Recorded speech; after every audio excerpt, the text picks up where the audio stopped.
Shopify grows your business no matter how far or big you grow.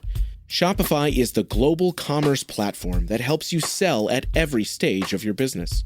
Whether you're selling your fans' next favorite shirt or an exclusive piece of podcast merch, Shopify helps you sell everywhere. Shopify powers 10% of all e-commerce in the U.S. Allbirds, Rothy's, Brooklinen, and millions of other entrepreneurs of every size across 175 countries.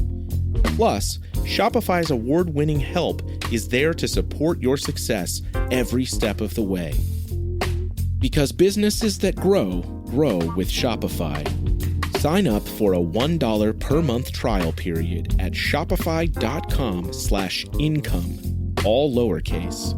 Go to shopify.com/income now to grow your business, no matter what stage you're in.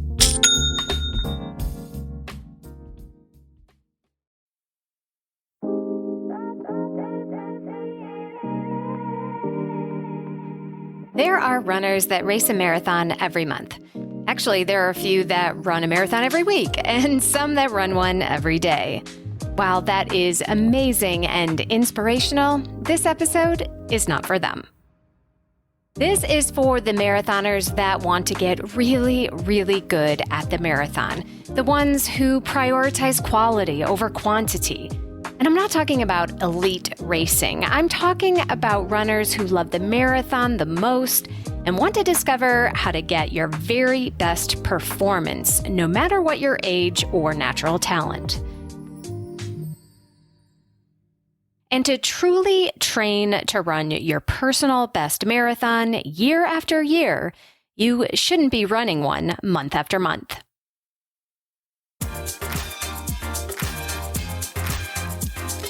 Welcome to The Planted Runner. I'm Coach Claire Bartholic, and my mission is to help you improve your running, your mindset, and your life with science-backed training and plant-based nutrition.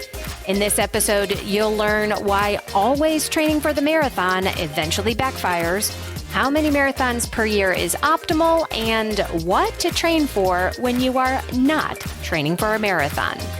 This episode will give you lots of training ideas to plan your own in-between training cycle when you're not specifically training for 26.2 miles. If you need more help, you can order my book, The Planted Runner, Running Your Best with Plant-Based Nutrition, wherever you get your books, or request a copy from your local library. And if you'd like help directly from me, you can check out my freebies, personal coaching, or sign up for my PR team at theplantedrunner.com/link. That's theplantedrunner.com/LINK. Don't forget to stay tuned all the way to the end of the episode for another Mental Strength Minute. Fortify your mind in 60 seconds or less.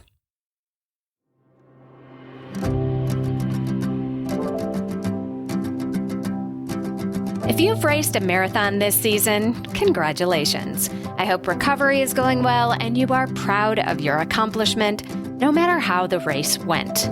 Now it's time to figure out what comes next. The first step is to think about your goals, your strengths, your weaknesses, and your lifestyle.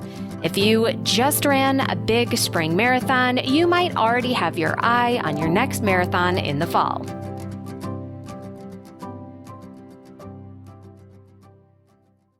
Racing marathons only twice a year is ideal because it allows you to fully train for 3 to 4 months, race and recover. And if you're doing the math, you'll have quite a few months left over. So why not just squeeze in one more training cycle? Racing 3 marathons a year gives you 3 months of training and 1 month of recovery for each one, which sounds about perfect, right? Well, you could, but there are a few issues with that. The first one is the weather. Marathons are typically held in spring and in fall because cool weather, not too hot, not too cold, is ideal for marathon running.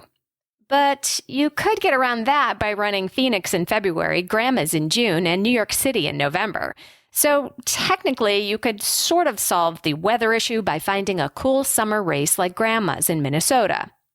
But the real reason not to cram in as many marathons as possible is because marathon training alone can only take you so far as a runner. Working on becoming a stronger and faster athlete by not just training for the marathon can make you a better marathoner. It's counterintuitive, but it is true. Not only will training differently in between marathon cycles make you better at the marathon, it might just make you a better person as well. Let's explore this a little deeper and start with speed. Speed is something pretty much all runners would like to have more of. We want to be able to run a given distance faster than before, and we want to have those faster paces feel easier. Of course, you should be working on your speed within a marathon buildup, but with all the miles and the long runs, there's typically not enough freshness in your legs to really perform your best in your highest gear. If you're one of those runners that just loves the zen of the long runs and feels that your weakness is speed, now is the perfect time to flip that approach around. A great way to do this is to start training for the 5K. Summer is 5K season, which is ideal for spring marathon runners. After your fall race, most towns in the States have a turkey trot at Thanksgiving, and even the coldest states seem to have at least a few races over winter, so there should be something to put on your calendar as a goal. If not, you can still train like a 5K runner without an in-person race to put on the books. The reason the 5K is amazing is because, while it should be much faster than your marathon pace, it's still highly aerobic, which is also exactly what you need for the marathon. So how do you train for the 5K? I will break that down specifically in a future episode, or you can learn exactly how right now in my book, The Planted Runner. But the quick and dirty explanation is that you break up the 3.1-mile race into small chunks and practice race pace each week for 6 to 8 weeks. But what is race pace? If you've never raced the 5K, or if you haven't in a while, you can use your recent marathon result to get an estimate of your approximate 5K pace using an online race equivalency calculator. My favorite is at Luke Humphrey Running, and I'll put a link to that in the show notes.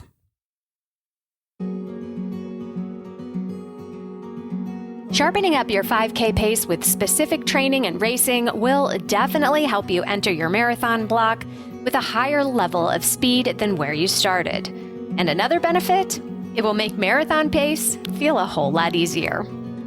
Besides working on your speed, there are several other ways to boost your fitness level in the off-season while still maintaining a healthy balance with the rest of your life. I'll go over those in just a minute. Greetings from Evergreen Podcasts. We're rolling out a listener survey, and we want to hear from you. The information in the survey will help us gather statistics and in turn make our shows more appealing to advertisers. I know most people don't like ads, but this is one of the only ways our shows make money and help keep their lights on. We promise it will only take a few minutes, but the impact on our podcasts will be tremendous. As a token of our appreciation, we'll randomly select one lucky participant each month to win an exclusive merchandise package from Evergreen Podcasts.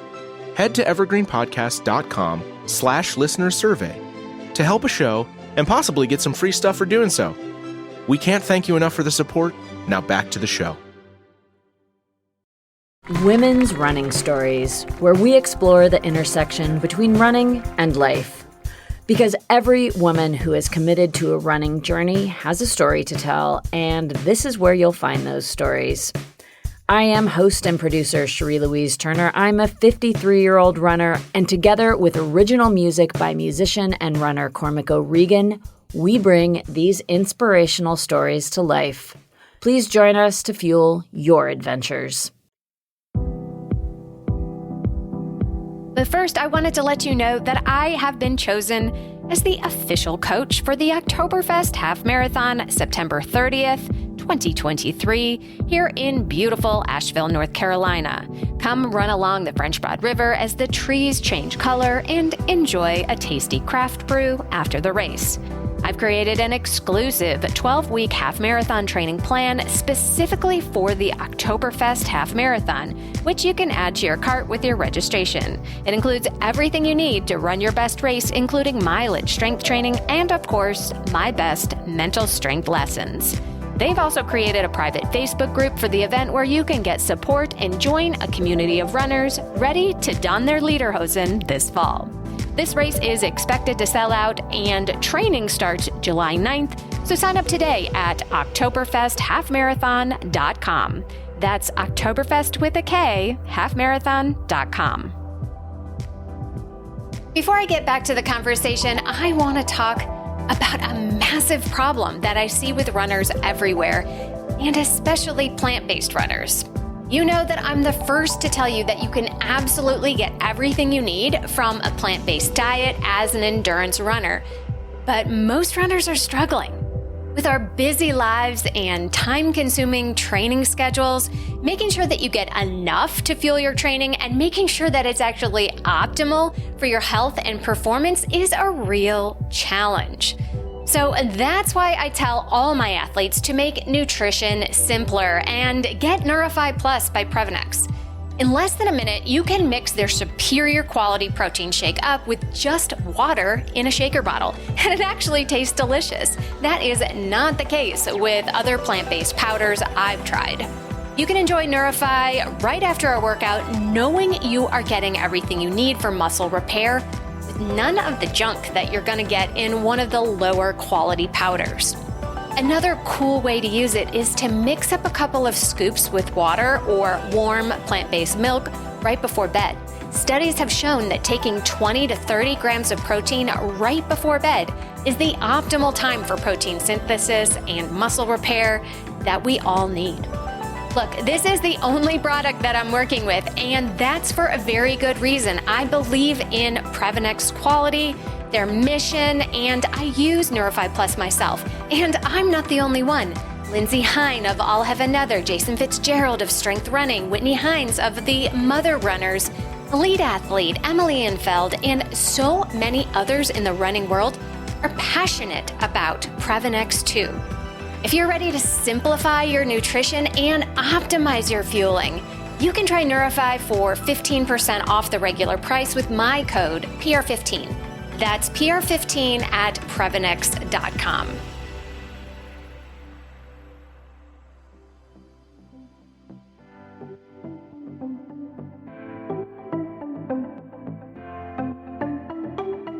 The next place to focus during the break between marathon cycles is strength. When you're in the thick of marathon training, you really don't want to be lifting weights more than 2 or 3 times a week. Sure, some people break up their strength work into shorter, more frequent sessions, and that's typically what I recommend to my athletes. But overall, there's not a whole lot of room in a marathon buildup to really get strong without it affecting your runs. So what does a strength phase look like? This could be 4 to 8 weeks of a gradually escalating strength program. If you lifted 2 or 3 times a week during marathon training, you could add a day or 2. You might even want to flip your running and lifting completely. So if you ran 4 or 5 days for the marathon and lifted 2 or 3 days, what would it look like to reverse that for a few weeks? You'll also want to focus on lifting heavier. Lifting heavy builds muscle in a shorter session than lifting lighter weights, so you don't have to spend hours in the gym. You should be running less at this point, so you are simply exchanging some of your run time for strength time. Another strength building idea, if you don't want to add more days in the gym, is to build strength into your runs. A great way to do that is hill training. Hill repeats are awesome for building strong legs, and they can be done a couple times a month in your strength phase as your workout day. This is also a nice time to add in some plyometrics. Plyos or jumping workouts can be too intense during most marathon cycles, but they are perfect now. Plyos build leg strength, power, and help improve your balance, all key components of strong marathoners. Okay, so we have talked about speed and strength. The third area to focus is on endurance. Now, this one might seem a little strange since marathon training itself is mainly focused on endurance. But for those of you who are new to the marathon or really struggled during the second half of the race, your endurance could probably use some work. It's also something to work on if you seem to be much better at the shorter distances, but can't quite translate that to the longer races.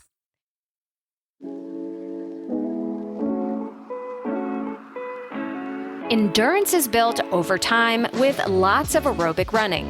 And it's not only made with long runs. It can get better every day of the week. So take a look at how much you're running during the week. Could you add a mile to your easy runs? Could you add another day of easy running? Or could you add a day of easy aerobic cross-training like biking, swimming, or walking? All of these options are great for boosting your aerobic engine, but don't do them all at once. Add one variable at a time for a few weeks, reassess how you're doing, and then determine if you can handle more or not.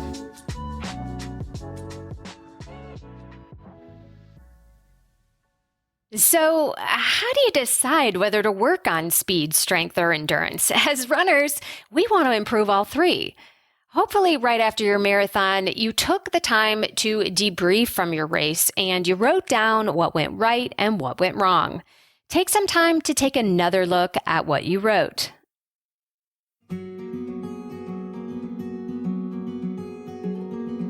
Identify what you did really well and where things can be improved. The off-season is the ideal time to work on both. Let's say you had a good race, but you made the common mistake of going out too fast in the early miles. The end of a marathon will always be tough, but it will be exceptionally harder if you burned up too much speed in the first 5 to 10K. So how can you improve on this for next time, especially if you're trying to run faster overall?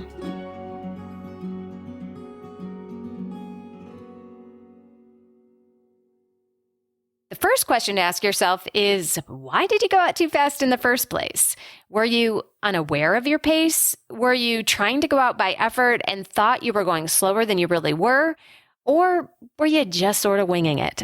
The good news is that no matter what the explanation is for a too fast start, learning not to do this is a skill that can be learned. One of my favorite workouts to practice this is the cut down or the progressive tempo. After an easy mile or two as a warm-up, begin to run progressively faster by about 10 seconds per mile. Where you start and where you end up will depend on your fitness and mileage, but the key is to start off easy and end up fast. For example, you might start off 20 seconds slower than your marathon pace and then speed up to your half marathon or even 10K pace after a few miles. The exact pacing is not the goal. The goal is to start slow and end fast, and the best way to do that is to take it really easy at the beginning, just like you need to in a marathon. Your cut down might be 3 miles or it might be 10 miles, and it should feel good at the beginning and pretty darn hard at the end. It teaches you not only how to run hard when you're tired, but it forces you to really be in touch with a big range of paces. After all, speed is only useful if you can control it. And finally, the downtime between marathon cycles can be used to focus holistically on who you are as a well-rounded person and athlete. After all, marathon training requires you to be highly dedicated and focused, sometimes at the expense of other things in your life. When I asked my followers on Instagram what they like to do during this time, most of them responded with a combination of everything I just covered.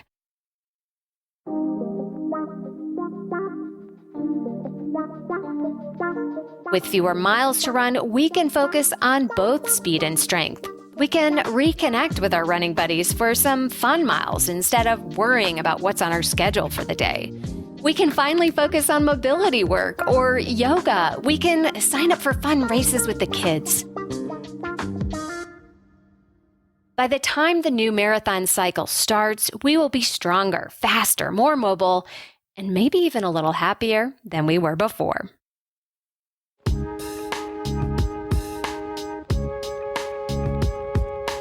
And now it's time for the Mental Strength Minute. Fortify your mind in 60 seconds or less. Today's topic is Be the Observer. Whenever we are doing something hard, whether it's in a workout or a race, there's often a mental argument between the angel and the devil. The devil says, "This is too hard. You're not good enough. You should quit." The angel says, "You can do this. This is awesome. Be grateful that you can run it all." You might think that I will tell you to listen to the angel and ignore the devil, but that's not always realistic or even a good idea, because sometimes the angel is a little unconvincing. Instead, be the observer of these two voices. When you notice the argument start, label the negative and the positive and be the neutral observer. This subtle shift in perspective helps you separate yourself from the temporary feelings and simply watch them as if they were two separate people and not your true self. Let them argue amongst themselves while you get back to running your best. Thank you for listening to The Planted Runner or watching it on YouTube. Don't forget that you can win a copy of my book for leaving an Apple Podcast review, so be sure to write yours right after your run today. Reviews are the #1 way to boost this show's reach, and it's a great way to tell me what you'd like to hear next because I read every single one. Have a great run today.